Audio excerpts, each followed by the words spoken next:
Okay, so here we go. Here's our first ed puzzle of AB Calculus for the year 2020. So you see three mathematicians on this page. I'm in the lower right, but I am not a founder of calculus. I'm a teacher of calculus. Haha. But the founders of calculus are Isaac Newton and Gottfried Leibniz, and I'd just like to give them credit. Story goes that they actually were inventing calculus at the same time, and there were fights as to who developed it first, but basically they're giving credit to both of them. Throughout this year, we'll be investigating three very important topics in calculus. You saw a little bit of limits in class today, and we'll be doing that for quite a while, all of Unit 1, and then we'll use limits to develop derivatives, and then we'll use limits again to develop integrals. So limits are used for the two main topics of derivatives and integrals.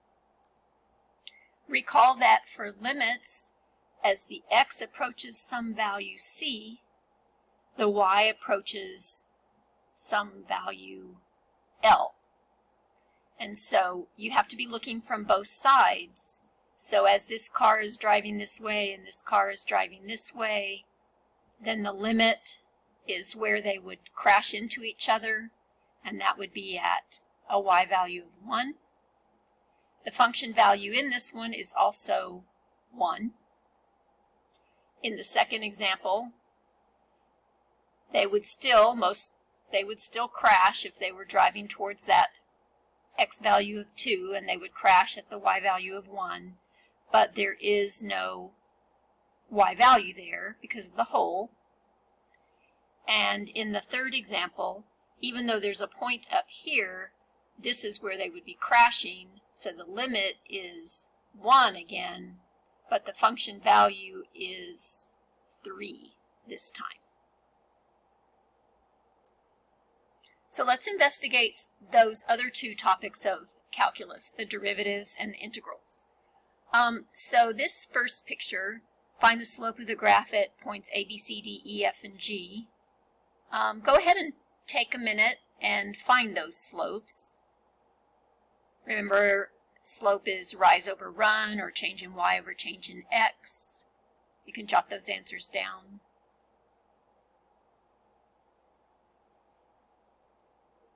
And these slopes you can actually find because we have enough information on that graph. So what's different in calculus is that maybe I want to find the slope at A, and at A I don't have really enough information to find that slope, like find the rise over the run, but I could look at this. Let's see if I can. So what's different in calculus is that maybe I can't count the rise and the run. So say I want to find the slope at A. I look at this tangent line right here. I can probably estimate the slope if I extended the line. Then maybe I could count, say from here, I could go it looks like I could go up 1, 2.5 units and over 1 unit maybe. Up 1, 2.5 units and over 1 unit. Up 2.5 and over 0.5. Or up 5/2 and over 1/2. So an estimate for the slope would be 5. The slope of this tangent line right here at this point A looks like it could be about 5.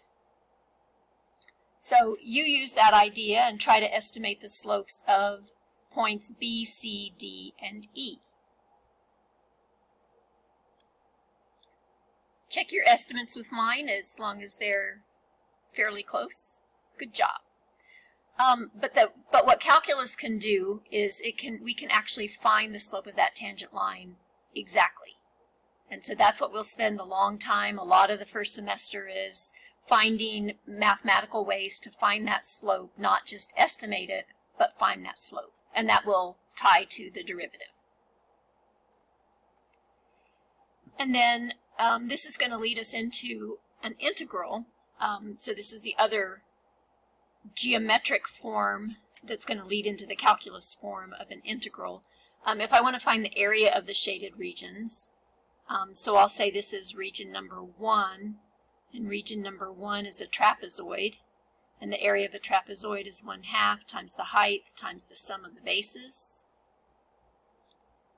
So 1/2 times the height of 1 times the sum of the bases, 1 and 2. So this would be 3/2. 2 is a semicircle, 1/2 pi r squared, so that radius looks like it's 1. 1/2 times 1 squared is 1/2 pi, or pi over 2. And then section 3 is a triangle, 1/2 times the base, which is 2, times the height, which is 1, and that area is 1. So the overall area, I would say, is exactly 3/2 plus 1 is 5/2 plus pi over 2. Or I could get fancy and say 5 plus pi over 2.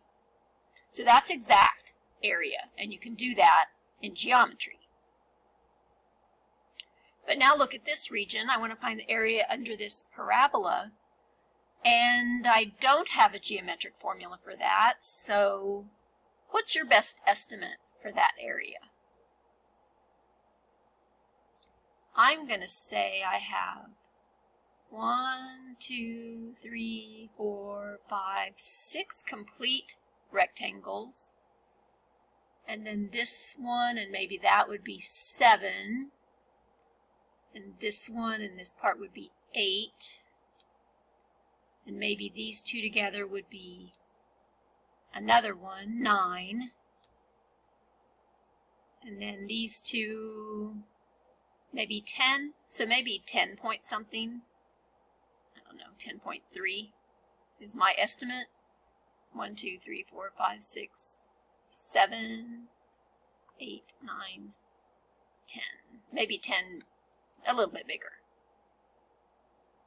But definitely not accurate, because there's too much curving going on. That isn't a geometric shape that we have a formula for. So that's what integrals will let us do. It will let us find the area under that curve exactly.